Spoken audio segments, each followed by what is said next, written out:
उन्होंने तो ये तक कह दिया था या तो पानी बहेगा या तो खून बहेगा। पाकिस्तान का जो एग्रीकल्चर है वो घुटनों पर आ जाएगा। इन तीनों नदियों का जो पूरा कंट्रोल है वो भारत के पास है। जो बाकी पानी है वो सारा पाकिस्तान को जा सकता है। उन्होंने पाकिस्तान में मिलिट्री कूप करके पावर हासिल कर ली थी। कश्मीर के अंदर भी फ्लड लाइक सिचुएशन हो सकती है अगर पानी को रोक दिया जाए। नहर बनाई जा सकती है, कैनाल्स बनाए जा सकते हैं बड़े बड़े। इंडस रिवर को पाकिस्तान की लाइफलाइन कहा जाता है। जो भी नदियाँ पाकिस्तान जाती है वो सारी भारत से होकर ही जाती है। इसीलिए 1960 में भारत और पाकिस्तान के बीच इंडस वाटर ट्रीटी हुई थी।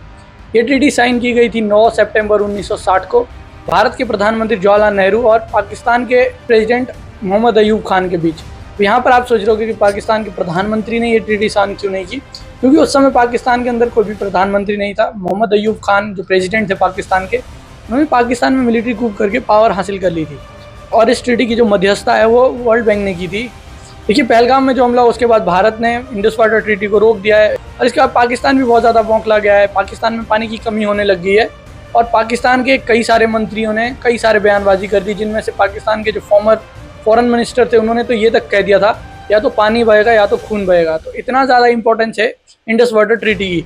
आज हम इसी बारे में जानेंगे कि इंडस वाटर ट्रीटी है क्या। ठीक है, अगर इंडस वाटर ट्रीटी को देखा जाए तो इंडस वाटर ट्रीटी में बहुत सारी नदियां आती है जो भारत से होकर बहती है, जिसमें प्राइमरली सतलुज, ब्यास, रावी, चेनाब, झेलम और इंडस, ये सारी नदियां भारत से ही पाकिस्तान की तरफ बहती है। इसको भी दो डिवीजन में डिवाइड किया गया है, ईस्टर्न रिवर्स और वेस्टर्न रिवर्स। ईस्टर्न रिवर्स में आता है सतलुज, रावी और ब्यास। इन तीनों नदियों का जो पूरा कंट्रोल है वो भारत के पास है, यानी कि इसका जो पानी है उसका पूरा एक तरीके से यूटिलाइजेशन कर सकता है भारत, चाहे वो पीने के लिए हो, चाहे फिर इरिगेशन के लिए, इंडस्ट्रियलाइजेशन के लिए, चाहे भी किसी तरीके से भी हो, पूरा यूटिलाइजेशन भारत कर सकता है टोटल कंट्रोल में। और दूसरी है वेस्टर्न रिवर्स, इसमें आते हैं झेलम और इंडस। और वेस्टर्न रिवर्स में भारत को बहुत कम परसेंटेज में पानी यूज़ करने की अनुमति है। जैसे कि अगर आप देख सकते हैं तो इरिगेशन के लिए पानी यूज़ कर सकते हैं या फिर हाइड्रो पावर प्रोजेक्ट्स के लिए, वो भी बहुत ही लिमिटेड तरीके से। और इसमें भी ना पानी का फ्लो रोक सकते हैं और ना ही पानी को डाइवर्ट कर सकते हैं। जो बाकी पानी है वो सारा पाकिस्तान को जा सकता है। अगर आप पाकिस्तान के राइट्स की बात करेंगे इंडस वाटर ट्रीटी के अंदर जो भी रिवर्स है, तो अगर जो भी पानी बचकर सतलुज या रावी या ब्यास से जा रहा है वो पाकिस्तान यूटिलाइज कर सकता है और उसमें पाकिस्तान भारत को फोर्स भी नहीं कर सकता है कि आपने पानी को छेड़ा या पानी को रोका है। लेकिन जो वेस्टर्न रिवर्स है जैसे झेलम और इंडस, उसमें मैक्सिमम जो राइट्स है यूज़ करने के वो पाकिस्तान के पास है। तो ये इंडस वाटर को पाकिस्तान की लाइफलाइन कहा जाता है। लगभग 80% पाकिस्तान का जो एग्रीकल्चर है वो इंडस वाटर पे ही डिपेंड करता है। और ऐसे में अगर इंडस वाटर ट्रीटी को रोक दिया जाए, यानी कि अगर साफ साफ शब्दों में कहा जाए, अगर भारत जो भी इंडस वाटर ट्रीटी के थ्रू पानी पाकिस्तान के अंदर जा रहा है उसे रोक दे, तो लगभग पाकिस्तान का जो एग्रीकल्चर है वो घुटनों पर आ जाएगा। इंडस वाटर ट्रीटी के टूट जाने से क्या प्रॉब्लम्स पाकिस्तान को फेस करनी पड़ सकती है? सबसे पहली तो एक ऑब्वियस सी बात है कि वाटर शॉर्टेज बहुत ज़्यादा हो जाएगा पाकिस्तान में, जिसके कारण जो 80% एग्रीकल्चर पाकिस्तान का डिपेंड है इंडस रिवर में वो खराब हो जाएगा। पाकिस्तान एक सेमी एरिड रीजन है जहाँ पर बिना इंडस रिवर के पानी के वहाँ की जो मेजर फसलें हैं, गेहूँ, राइस, कॉटन, वो बिल्कुल ख़त्म हो जाएंगे। अगर पैदावार कम होगी तो ऑब्वियस सी बात है कि वहाँ पर फूड शॉर्टेज हो जाएगी और ऑब्वियस सी बात है इन्फ्लेशन बढ़ जाएगा, फूड के प्राइसेस बढ़ जाएंगे।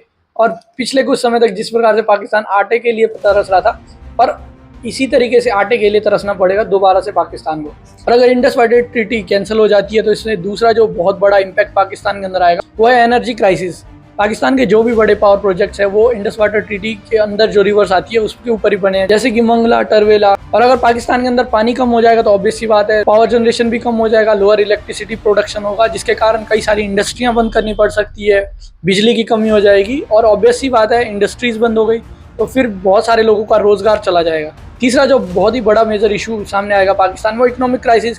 पाकिस्तान की जीडीपी में 20% कॉन्ट्रीब्यूशन एग्रीकल्चर का है और जो 38% पॉपुलेशन पाकिस्तान की है वो एग्रीकल्चर पर ही डिपेंड है। एग्रीकल्चर उनको लेबर देता है, उनको काम देता है, उनको रोज़गार देता है। लेकिन अगर एग्रीकल्चर ही नहीं होगा, कोई उपज नहीं होगी फसलों की, एग्रीकल्चर ख़त्म हो जाएगा तो 20% जीडीपी का हिस्सा भी कम हो जाएगा और साथ ही साथ जो भी लोग उससे एम्प्लॉयमेंट ले रहे हैं, जो उनसे जुड़े हुए एग्रीकल्चर से, उनका रोज़गार भी छिन जाएगा, जिसके कारण ऑब्वियस सी बात इन्फ्लेशन बढ़ जाएगा, पाकिस्तानी रुपी काफ़ी ज़्यादा गिर जाएगा। सोशल और पॉलिटिकल अनरेस्ट देखने को मिलेगा। पाकिस्तान के जो फार्मर्स है वो प्रोटेस्ट करने पे उतर जाएंगे क्योंकि वहाँ पर पानी नहीं होगा, पीने के लिए नहीं होगा, फसलें नहीं होगी। देखिए, अगर इंडस वाटर ट्रीटी का सारा पानी रोक दिया जाए तो लगभग 6 महीने के अंदर ही पाकिस्तान के अंदर इतना ज़्यादा इन्फ्लेशन हो जाएगा, आम आदमी के लिए खाना अफोर्ड कर पाना बहुत मुश्किल हो जाएगा, सारी फसलें बर्बाद हो जाएगी।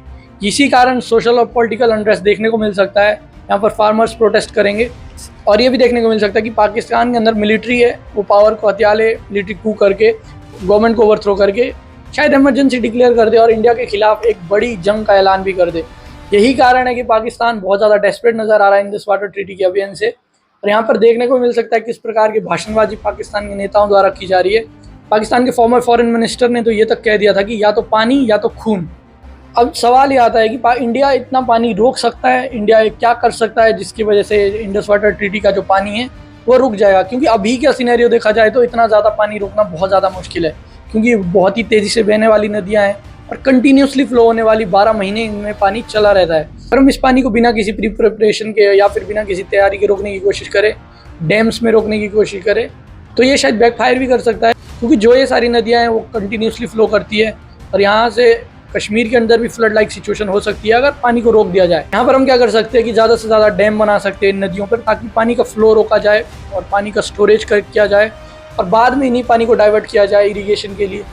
और साथ ही साथ नहर बनाई जा सकती है, कैनाल्स बनाए जा सकते हैं बड़े बड़े, एक नदी से दूसरी नदी के लिए, और बाद में वही कैनाल्स के थ्रू पानी पंजाब, हरियाणा और राजस्थान, इंडिया के जो स्टेट्स है जहाँ पर इरीगेशन के लिए पानी की ज़रूरत है, और इससे भारत में उपज भी ज़्यादा बढ़ेगी फसलों की, और साथ ही साथ जो इंडस वाटर ट्रीटी का पानी है वो भी डाइवर्ट हो पाएगा। इंडिया ने काफ़ी सारे प्रोजेक्ट्स लॉन्च किए हुए हैं काफ़ी सारे डैम्स बनाने के लिए, लेकिन अभी बहुत कम डैम्स झेलम रिवर के ऊपर और इंडस रिवर के ऊपर है, क्योंकि ये बहुत ज़्यादा हार्श टेरेन है, वहाँ पर बहुत मुश्किल है डैम्स बनाना। काफ़ी समय से इस बारे में बात की जा रही थी कि इंडस वाटर ट्रीटी को रोक देना चाहिए, लेकिन पहलगाम में जिस प्रकार की कायराना हरकत की गई उसके बाद पूरा देश काफ़ी ज़्यादा आक्रोश में, सरकार द्वारा काफ़ी ज़्यादा डिसीजंस लिए जा रहे, जिनमें से एक इंडस वाटर ट्रीटी को रोकना है। सरकार द्वारा हर एक को कदम उठाया जाना चाहिए जिससे पाकिस्तान को कड़ा से कड़ा जवाब मिले, ताकि आगे चलकर ऐसी भी कोई घटना दोबारा से ना हो।